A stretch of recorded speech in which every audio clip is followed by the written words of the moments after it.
greetings, you spectacular viewers, and welcome back to my little show where my swirling thoughts and love for the weird manifest into a visual that usually lasts about an hour. I'm often asked, what do you actually do, Miss Michelle Halloween? And my answer is never simple because I'm so random, but let me offer you the best explanation that I can. For standard society, Halloween is the one night allowed to dress up and become something else, shedding the everyday appearance to transform and become the fairies and monsters, witches and ghosts that we truly are. Tired adults say it's for children, but really it's because those kind of adults are exhausted from being something they are not day in and day out. I mean, right? Adults often forget the wonder of the night and just live through their children's moments. But for me, Halloween is every day, my fiends. I'm one of many who embodies the colors of orange and black, who treasures her gourds. I'm a witch without the traditional costume. I have a broom to fly on and I use it to sweep away negative energy. I pour magic into every cup of coffee and tea. I'm a vampire that can't stand sunny days, and I'm a ghost. You betray, hurt, and use me and I will disappear from your realm, but my face and voice will always haunt you. Woo! Fall is in season perpetually in my home and in my bleeding heart. Now, a moment to be weird should not only come once a year, where we're allowed to be ourselves and otherwise hide. So unmask from the routine and make it Halloween every day. With a touch of spook here and there, it's easy to find hints of Halloween in all things. Always allow for tricks and treats by way of living as a witch and indulging in pleasure. Seasons come and seasons go, but to expose the forbidden every day is an absolute must. For Halloween is dark and it's blissful. It's a reward to the socially oppressed, a time allowed to be weird. So why not be weird every day? Come friends, let me show you how to be your spookiest every day. To be yourself and be allowed to play. Oh, now March of 2021 is upon us, and so is the madness and the monsters. The two go in hand, wouldn't you agree?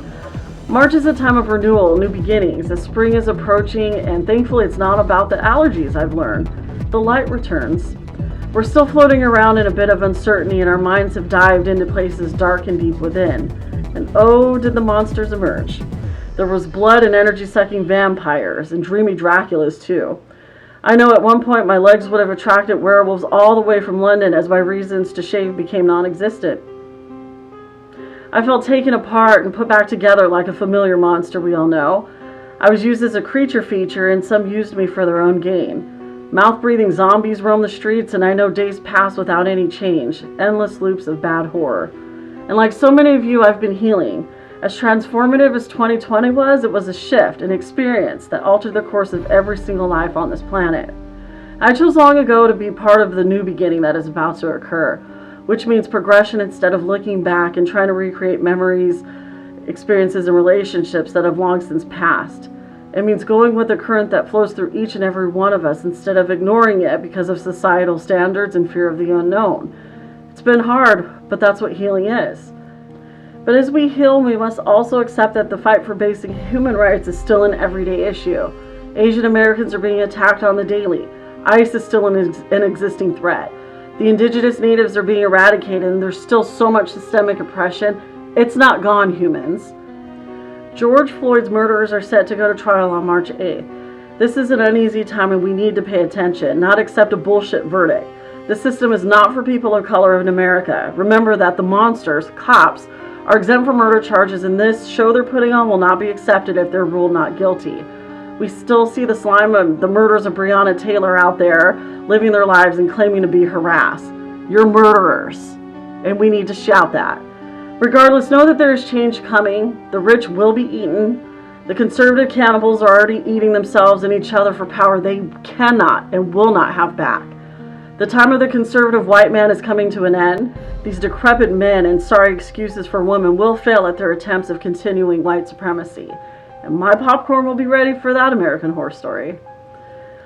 I will still be using my platform to highlight Black, Indigenous, people of color, goths, and Black excellence in horror. So keep your peepers open for weekly shout-outs on my Instagram and other social media platforms that I'll be trying to keep up with. Since music is a form of medicine, I've been sharing bands whose music has had a hand in my healing. Clone Culture, Vision Video, Queen of the Static Opera, The Writhers, The Mysterics, and the featured band for this episode, The Creature Preachers. Each song from these groups made me dance, rage, cry, and I can't wait to share them all with you. Keep an eye out. for more of Michelle's music picks and my weekly ramblings on michellehalloween.com. Oh, and speaking of unearthing creatures, recently I've been hard at work in unleashing the Rally of the Dead magazine issue 3, which includes a limited edition with none other than the goth beauty Danny Devine. I'm proud to announce both are ready for you to purchase by visiting rallyofthedeadphotography.com. Be sure to tag us in your photos when you get yours, and let me add that being Ral's editor-in-chief for this magazine has been nothing short of a hoar honor. I hope you enjoy his dark vision and everyone else included in the magazine.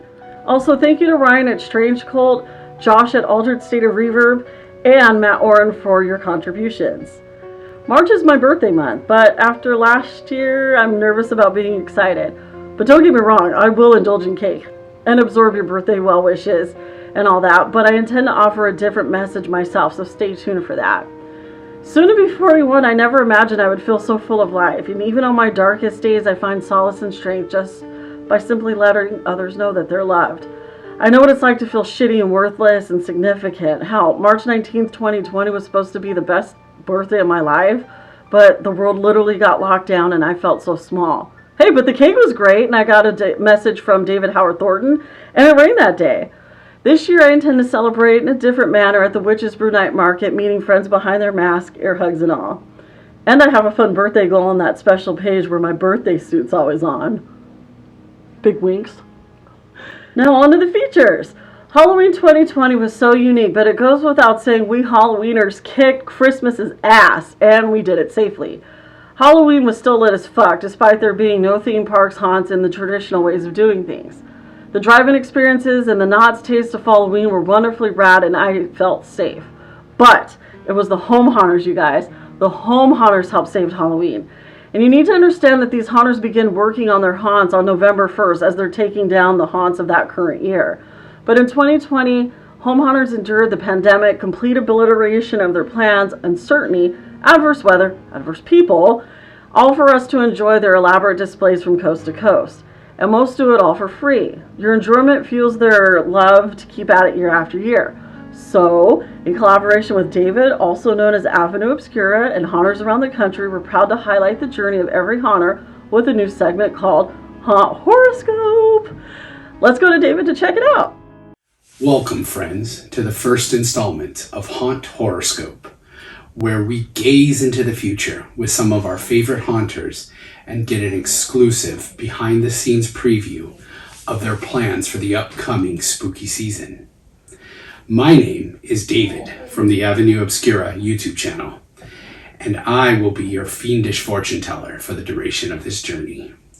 In this episode, we will be paying a visit to Bellows Haunts in Rialto, California, Sawane's Lot in Rancho Cucamonga, California, and Dead Man's Cove FX from Sin City itself, Las Vegas, Nevada.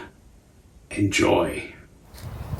Hi everyone, I'm John Bello from Bellows Haunts, and today Michelle Halloween asked us to talk about how we prepare for our haunt. So right now we are in the writing process of creating the story around that wraps around all of our different attractions for the 2021 haunt season. We are creating on paper and shooting ideas to each other of how we want each scene to look and feel. We are creating the monsters, the facades, everything, all the little details that will go into the final production. We are in the works of making 2 full productions as of right now. One will be our 2021 haunt and a little haunt demo for Creeper Real OC, which is an expo in September. So we really aren't doing much in the building side. We are making little props and stuff like that to see how hard it is going to be making them in the large quantities that we're going to be needing them. We aren't building or painting panels yet because we still are not sure how exactly we want our facades to look like. So that will start happening around May, June, July, around the summertime, because by then we have everything finalized and it's just time to go building. We are planning to make this year our most interactive and more technologically advanced haunt we ever made. So it's going to highly rely on controllers and DMX lighting, which is something new for us, which we normally use regular LED bulbs and stuff like that. So this is something new that we're gonna try out. Also, we are going with a script with the whole show. We are not doing a yard display or a normal walkthrough. We are shooting to do a show where it involves all of our characters and facades. So it'll be something different you guys will see from us this year. So we are starting to create characters. Audio works don't start yet until maybe around April, where I start looking into how I want our areas to sound like and feel, because we're still creating that right now. We are also working on a feature film docuseries. I'm still not sure exactly how we're gonna do it, but keep an eye on that soon for our other event page called SoCal Scares, which, if you guys don't know, it was an online event last year due to COVID. Everything was shut down, so I wanted to represent different home haunts, so I created that, and this year I am shooting to do a film. I ain't gonna talk much about that because that's still in the production stage, and creative stage right now. So keep an eye out for more information on that. I really don't have much to say, but thank you for inviting us, and you guys will hear and see more from us soon. When I think of the 2020 haunt season, the things that stick out to me most probably is just learning the value of a name or some sort of branding behind your haunt, and with the name, I believe story being learning just how important that is, especially if you're doing a yard display where I have no control over which way people walk my yard, if they start on the left side or the right side. If you're doing a home haunt, you sort of control the narrative of the story. They enter the haunt, they walk through, you get to tell that story. Not suggesting that that's easy, has its own challenges, but with the yard display, I think to get people to connect, you really want to try to have a good story behind it. So with that being said, I learned that, it's my first year sort of doing anything with a name, that there wasn't already an understanding of the story behind Sawin's Lot. If I was taking on an IP, for example, you at least have the movie to help connect you to that vision or that story. So that was a challenge for me. I thought that the promo art and some of the videos I was trying to do were trying to give you at least an idea of what you were walking into. But I knew as I had an opportunity to walk people through the yard and tell them my vision, kind of like how I saw the story, that's what helped me create the yard, is knowing what the story was and walking myself through it creatively to set it up. I could see people connect more and actually enjoy the experience more when I explained to them how I looked at it. And I knew that immediately I was going to try to do a better job of that next year to tell the story. So I already knew mid-October I was going to do sort of like a sequel of sorts. So Sawin's Lot, Season of the Witch was a name that I had been thinking about for a while. It's an obvious reference to Halloween 3.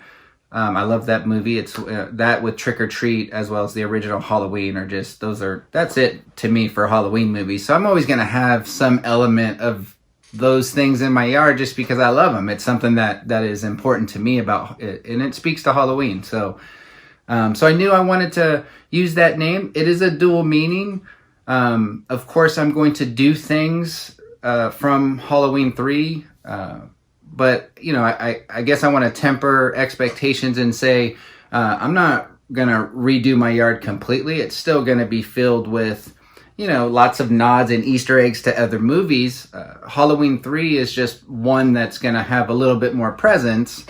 But also Season of the Witch also means that for those that know the yard, I did have some witches casting some spells, and the point of those spells was to thin the veil, to allow the dead to see in, for us to go onto that side of the veil, and for them to come through.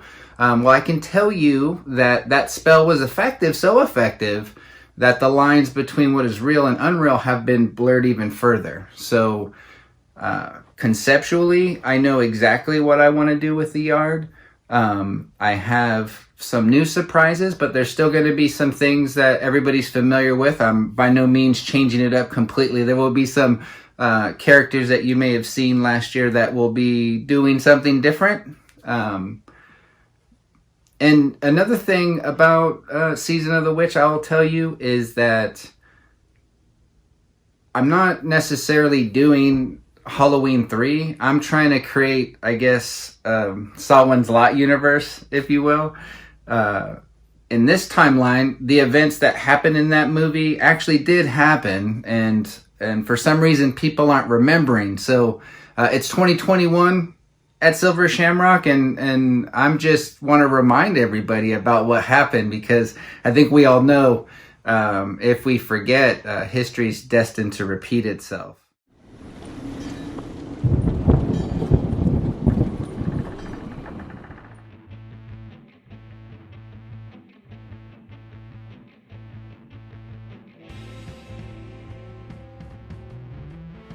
Well, hello, Hunter friends and family.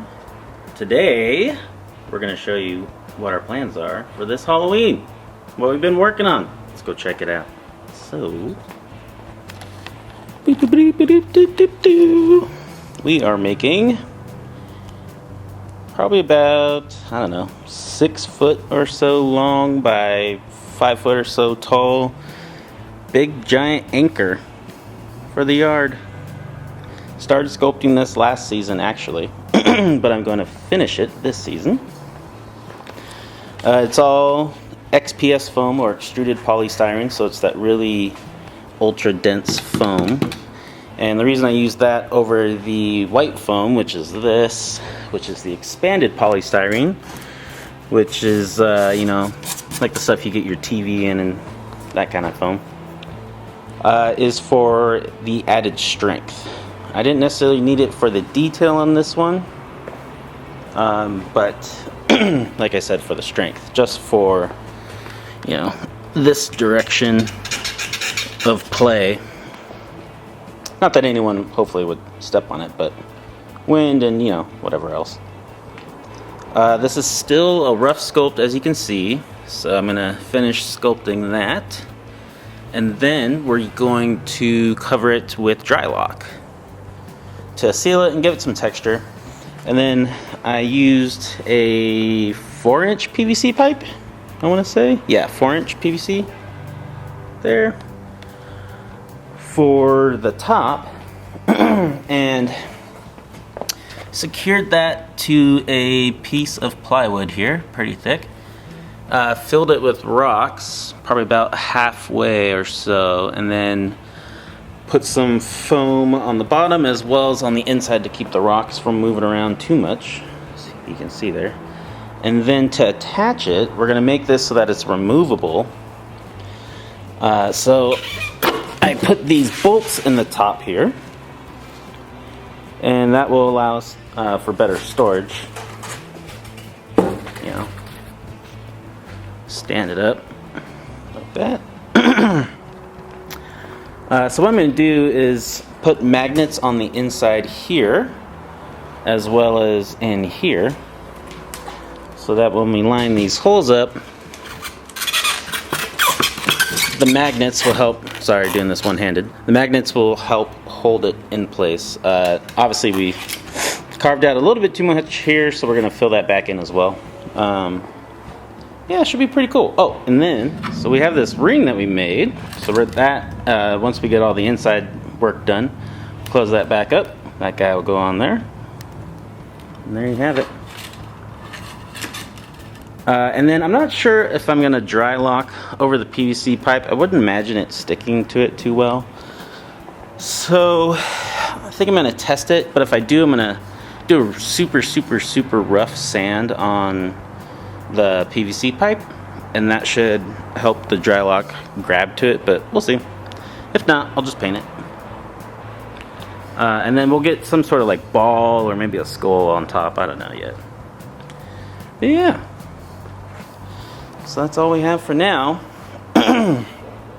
So one other thing that we'll be doing, because we're those crazy people, I've decided to build a 25-foot long front half, somewhat real sized, sunken pirate ship in the front of our yard, because we have a lot of room in the front, so why not, right? And it'll be a whole lot of fun to build that. We're going to do some projection effects on there, obviously a lot of foam sculpting to just really make that wood look just extra old and awesome. I'm so excited. Can't wait to start building. Yeah, it's going to be really exciting. Can't wait to start working on it. But we'll see you guys soon, in a month or so. Also, we're going to be at the Creep It Real Expo in Orange County in September. Hope to see everyone there. We're going to have a booth and a photo location. Some details on that to come. See you guys soon.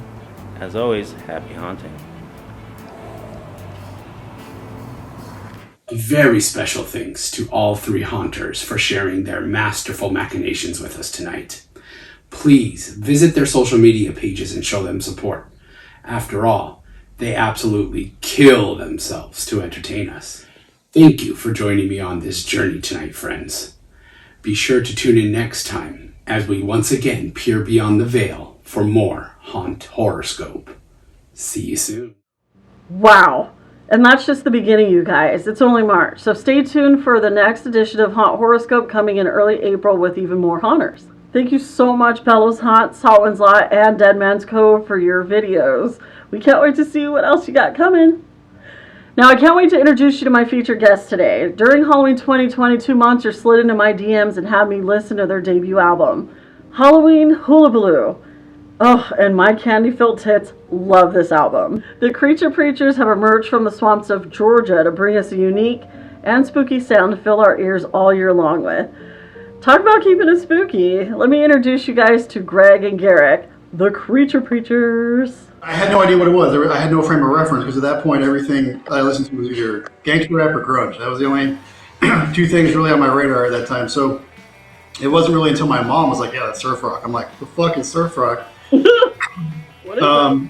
Yeah, so I think it was like the next day. I know it was that week when we saw Pulp Fiction. I went and bought the soundtrack, and then shortly after that, our mom bought me Adventure's greatest hits, and then from there it was just it was my shit. So. Oh, I'm sure Josh loves hearing that. Have you talked to him about the Ventures? And have you talked to the Ventures about? Have you guys talked to them? Adventures? Oh, the Ventures. Oh, we go. Yeah, we talk all the time. We Like, we got the for Discord. advice. I love it. What about you? Well, let's see. We grew up in the same house, and I think I was 14, and I was still sharing a bed with this guy. We grew up poor, so everything he was into, I was into. I was kind of like like the cartoon dog, like he's big, you know. That was me. So now, yeah, he's onto it. Like when it came to the impact of Pulp Fiction, and then we got into kind of like satellite surf bands, like the Pixies, which was a B-52s. Those guys together, kind of, they utilized their indie pop, but also surf roots, and turned it into something awesome, which that's kind of like our thing. I love surf for its use of sound and space. But I mean, come on, like we're metalheads, we're into punk, so we got to put our own flavor to it. And that you guys do, which I love. Your debut album, Halloween Hullabaloo, was instantly added to my Halloween playlist. The minute that you sent it to me, I was like, oh, fuck, yes. I mean, Halloween playlist, it has to be surfy, right? I mean, you gotta have tradition. some cramps and some surf. Monster surf. Now, it has an impressive 7 songs, with the Boogeyman Boogie being my personal favorite, as well as your Waking. Point for Greg. Aw, you came up with that one. It's all you. What about Waking the Krampus? Because I mean, yeah, that was mine too. Damn. So so dope. Do you guys remember our when you stayed up really late for me to do a live stream all about Krampus? It was awesome. Yeah, I've never forgotten or forgiven. He hasn't slept since. This is my lost you. So tell me, when you guys were recording this album and your upcoming I can't even speak today. Fuck. It's the afternoon. So tell me, when you were recording this album, what visuals were running through your head while jamming? Don't mess it up anymore. Well, you know, like I'm just trying to be like the Gaston ones, man. That's all I'm really trying to do. Like they're my biggest surf influence, you know, and their first record was just huge for me because before I discovered them, obviously, you know, Pulp Fiction soundtrack, Ventures and stuff, and you know, surf always sounded spooky to me already, even when it wasn't trying to be. And so I always had that in my head, like, man, why isn't there spooky surf rock? And so when I discovered the Gaston ones, I was like, holy shit! Like I know eventually I want to do something like that. So really, that was especially on that one, Howlin' Hullabaloo. That was really like my biggest inspiration. Like let's just try to be as good as them, you know. Oh, I fucking loved it, and I'm sure one of the Ghastly One's founding members has heard it. So if not, I will make sure that it happens because it is so fucking dope. For those of you watching, listening to my flubs and whatnot, I hope you guys download Halloween Hullabaloo because it's like everything you need in your life to keep it spooky. I mean, March is going to be March Monsters, March of Monsters. We have Godzilla vs. Kong coming out. We have the Creature Preachers. You guys are making a lot of fucking appearances. I feel like, Right? wow, you guys have been on live streams. You guys have been on radio shows. You guys are fucking killing it for a band that only started, in the summer? No, you guys have been playing for years. Let's talk about when you guys started playing and saying, hey, we're going to be the Creature Preachers together.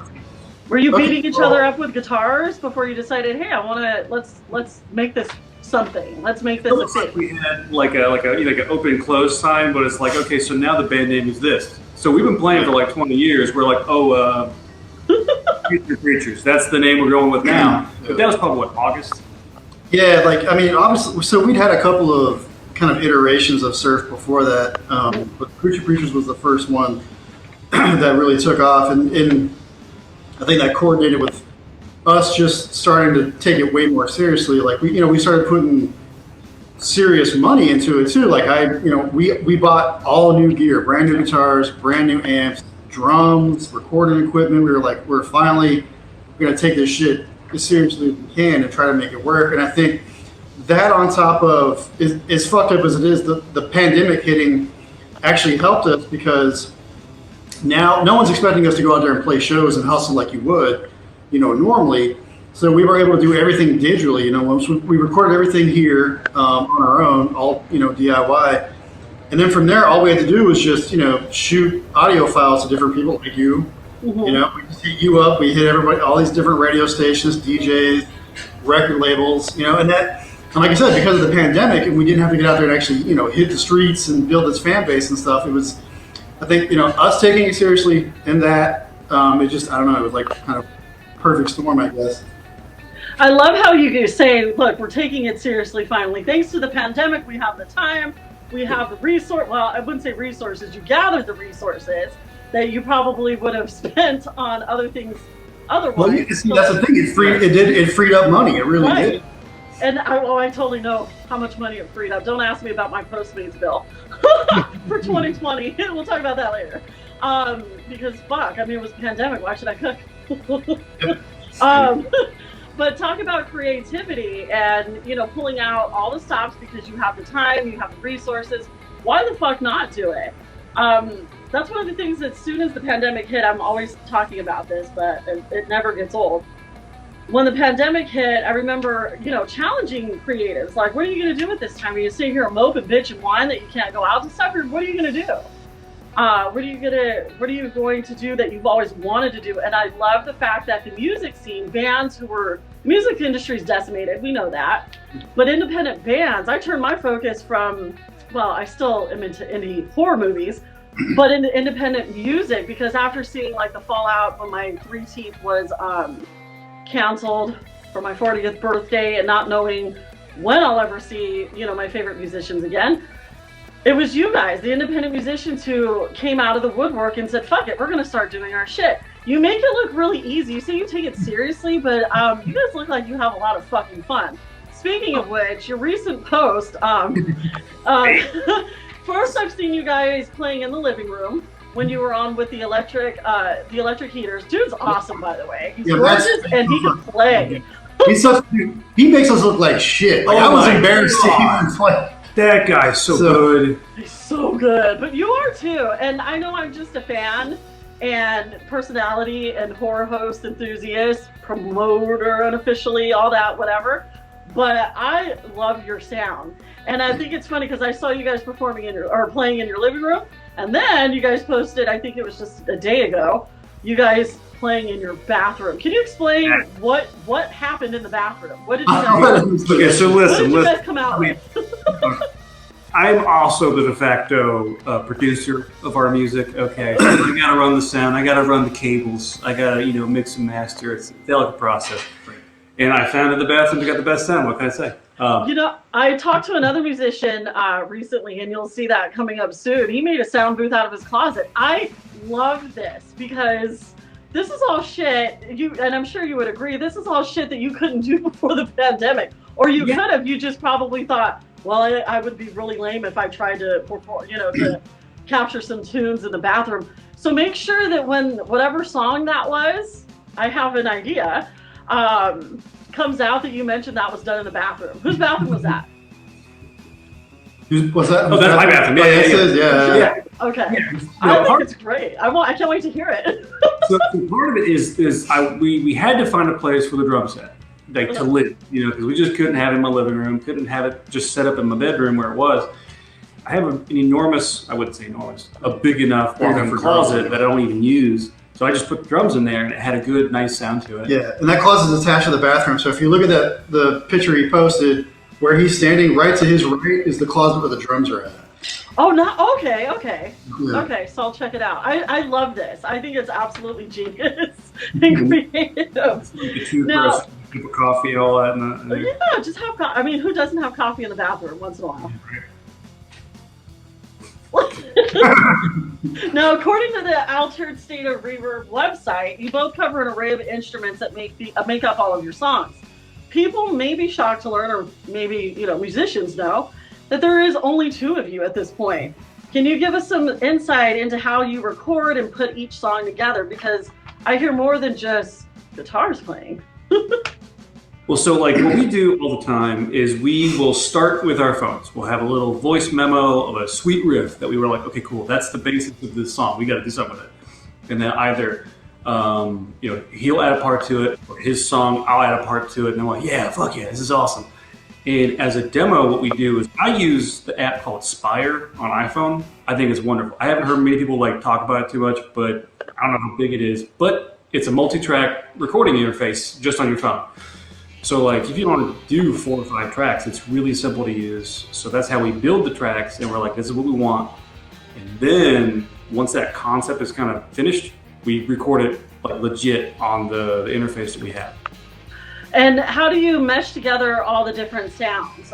So you just put them all together like a puzzle, kind of? Basically, you're stacking them, yeah. So usually what we'll do is we'll do the drum track first, since that's the base of everything is the drums. The spine, so okay. The drum tracks first. What he'll do, in our kind of de facto setup is me on drums, him on guitar. So that's usually how we practice, usually how we jam out a song. And when we record, he'll plug straight into the board with his guitar so I can hear him in the headphones, but we're only recording drums. So I'll play the drums along to the riff that he's playing, and then that's our basic drum track, and then everything else is just layered on top of that. So, bass, guitar, keyboards, whatever, it's all just layered on top of each other. It's fucking fascinating. So what are you going to do about live shows when that's a thing again? Well, this actually just kind of came up. We didn't know how good it was going to be with Matt on his Surf Guitar Happy Hour. Mm-hmm. All we did was use that Spire app and removed the guitar tracks, and we kind of karaoke'd a show. So we played the guitar tracks live, and we had the drums and the bass on that multi-track app. So we just had a nice Bluetooth speaker press play, and then we just jammed to it. And Fuck. it worked. It worked pretty well. So I think that might be what we need to do, but just on a larger scale for shows. That would be sick. I think that's so good. I've never heard of that before. Well, I was in an industrial band for a little bit where we did the same thing. I played, not to blow up some other shit here, but so I played bass and my buddy played guitar, and on our laptop was all our beats and samples and shit. And so when we played live, we just hooked the laptop up to a PA, and then we played guitar and bass, to the laptop. So. Fuck yeah. Okay, my mind is blown. Okay, I see you. I see what you're doing. Let's talk about that industrial band a little bit, though, Greg. You and I had a conversation a while ago about the fact that we were at the same tour, but from different parts of the country. You want to tell everyone what tour that was? That was with Typo Negative, right? It was Static X. Static X is what it was. Yeah, I remember. And we were talking about mosh pit. Yeah, that was with Power Man 5000 as the headliner when they were touring for Tonight the Stars Revolt. And Static X had just put out their first album, Wisconsin Death Trip, which I'm still a huge fan of that album. It's so fucking good. But so I saw them in Atlanta at a place called the Masquerade, and the lineup was Chevelle, which no one had even heard of Chevelle back then. They were like, and so Chevelle, Dope, then Static X, and then Power Man. So, yeah. The early 2000s, man. Those are some fucking times. Somebody asked me what is the most brutal mosh pit I've ever been in, and I'd have to say it was Static X. It was in this shithole called San Bernardino at this shithole venue, but it was the best. The whole fucking venue was a mosh pit. There's no safe spot anywhere. There were kids there. When I saw Pantera in Atlanta at a place called the Tabernacle, it's this old church that turned into a venue. That's so dope. Yeah, it was really cool. The entire fucking floor was I'm up against the wall, like fuck, the whole time. Like it was rough. I love how Garrett is just sitting there like, what are they talking about? Yeah, he wasn't fucking there. I've probably been to 3 shows. I went to a Faith No More show, I went to a Danzig show, and I went to Warped Tour. I haven't been to many shows. I took that motherfucker to the Danzig and the Faith No More show. So. Well, I'm glad that he has you for good inspiration and influence. Now, what made you decide? Okay, so there's what I love about spooky music is there's the stuff like Matt that I would love to just chill out to at the beach with my free ass cocktail, with my bat flip flops on, my boobs out, just enjoying the waves. Okay. Right. Now then, there's you guys where you make it spooky. What made you say, you know what, fuck it, we're going to be spooky musicians or spooky surf musicians instead of, the chill, relaxing, I think that's our default. I think non-spooky was us kind of trying to fit a mold that wasn't us. Yeah, so, I've been into spooky, scary, horror, paranormal stuff for as long as I've been alive. Like, my earliest memories are, watching Ripley's Believe It or Not with my dad when I was like 5 years old. And In Search of Leonard Nimoy. My dad had this whole series of Time Life books that were, and I forget the name of the series now, but it's all just paranormal stuff. Just obsessed with it. And then, from there graduated to just full on horror. X-Files. Scooby-Doo as a kid. I couldn't get enough of it. And then the Misfits are my favorite band. White Zombie. Obviously, the Ghastly ones that we talked about, just always been obsessed with it. And even when I was doing metal stuff, I always tried to make it, if not spooky, it was evil. Like I was going for dark all the time. And so the surf is just a reflection of that. And because it's so easy to make surf spooky with all the reverb and minor chords, and weird scales and shit, I think it was just natural extension of what we were already kind of doing, Absolutely. You guys are not compromising your love for spooky shit, dark and evil. So, speaking of which, let's talk about horror. What is both of your favorite horror movies? Okay, well, I think growing up, I think, Scooby-Doo as a kid, that was my first kind of yes. And then as I got older, shit like the Monster Squad, I was raised on that. Lost Boys, those were big ones for me. And then recently, I'm really loving like Mandy, like with Nicolas Cage. Holy shit! So you like? Oh, I forget the director's name. It's eluding me at the moment. But you like his. It's Panos Cosmatos is the. Thank you. Have you seen Color Out of Space yet? I didn't really love that one. You didn't like that one? That was too No, good. and it's weird because so like H.P. Lovecraft is my favorite author. So like I was like excited to see it, and I don't know. I didn't really. It was fine, but I didn't like it. Like I thought Mandy was a million times better.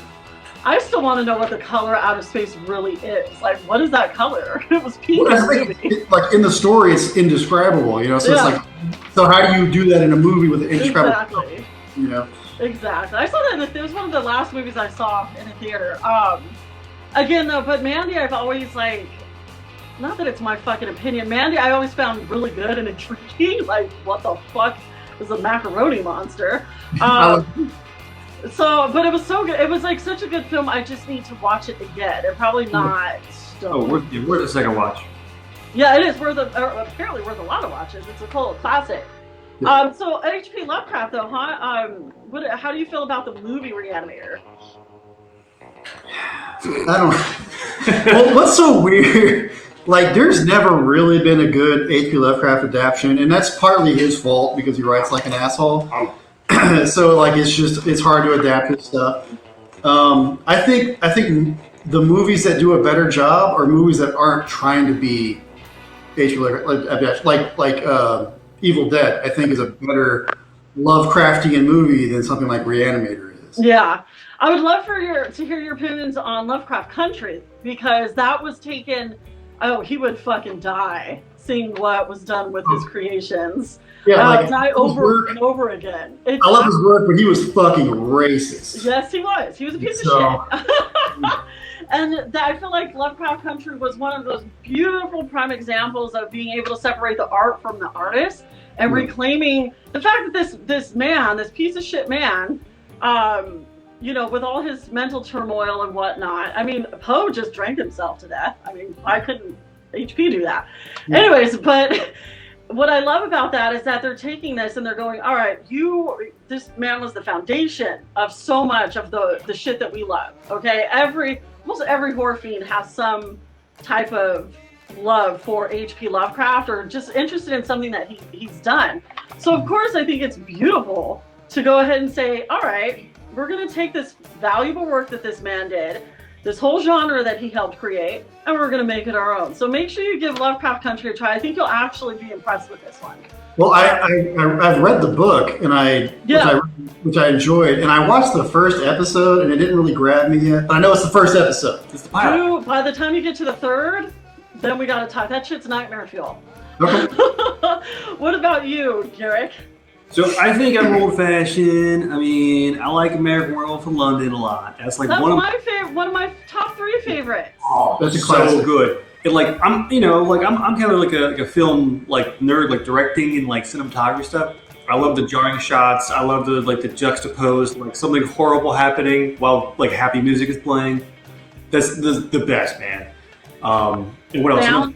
Sound really helps. Oh God, anything Kubrick. But also, I was thinking The Lighthouse. Is that a horror movie? Fuck yeah, I think so. That shit was dude. The Lighthouse. Robert Eggers and Ari Aster are my 2 favorite guys right now. I have loved everything they've done so far. The fucking Green Knight. I have to see the Green Knight, but it hasn't come out. Like, is the Green Knight ever going to come out? It's supposed to come out soon. Which one's out? What's the one that's supposed to be about the nun or the religious person? Saint Maud. Whoa, Saint Maud. Yes. Somebody, Shadowplay, he's up in Oregon. He saw it. And I'm like, it's not even out yet, is it? Like, I think it is now, like, actually out, like, digitally. I think you can, like, rent it. Oh, I know what I'm watching tonight. I don't want to see that one for a while. Oh, yeah. Okay, we're going to have to talk about that. We'll revisit that. But I think you both have, you know, being a horror myself, you both have beautiful fucking taste in horror movies. There's no cliche answer. If you know, somebody said, if I ask somebody what's your favorite horror movie and they say like The Nightmare Before Christmas, then I'll be like, well, which I love The Nightmare Before Christmas, but it's not a horror film. So, right. You know what I mean? But that's what I love about horror. It could be like surf music. There's many different facets of it. So you guys have some exciting shit coming for 2021, and yes, you have permission to say. I made sure. So tell us what you guys have coming up for this quite uncertain but hopeful year. So we have we're going to be putting out a 7-inch vinyl. It's a split vinyl with the Mysterics, another band on the label. So it's going to be 2 of our songs, which the bathroom plus we were recording. That was his song. One of the song I wrote. So it's one that I wrote, one that he wrote, and then 2 songs from the Mysterics. So that's the first thing we're working on. And then we're going to be on a compilation from Otitis Records, which they're out of Texas. So we're going to be on one of their compilations. And then after that... I got that Cape Band thing. Yeah, well, hold on. All right. Then we're going to be working on our first full-length album, which we hope to have out this year. And then we're thinking about... So Josh brought up doing... a video for, so we did a cover of Jack the Ripper by Screaming Lord Sutch, the classic shock rocker from the 60s.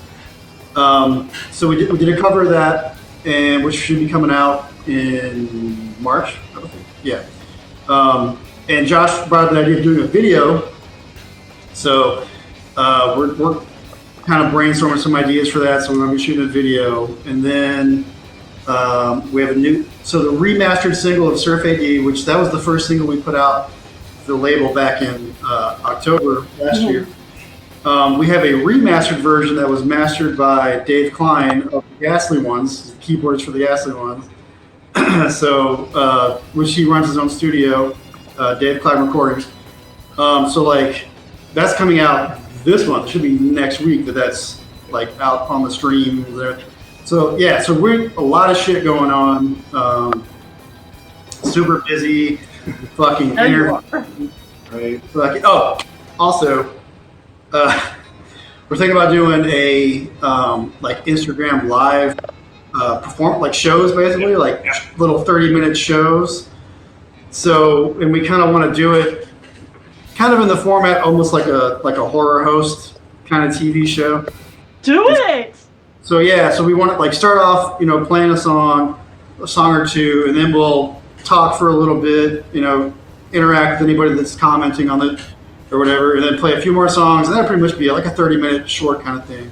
Just to, just because we can't play shows for real, like we might as well at least be doing something, be entertaining folks and staying busy. So this is why I fucking love independent music makers. I mean, fuck, that's incredible. That's so much news. Now, comparing from, this point last year, can you believe the success that you guys have had? You guys have been, in my opinion, you're all over the fucking place at this point. Can you believe it? Do you feel like at some point that this will be what you can do full time?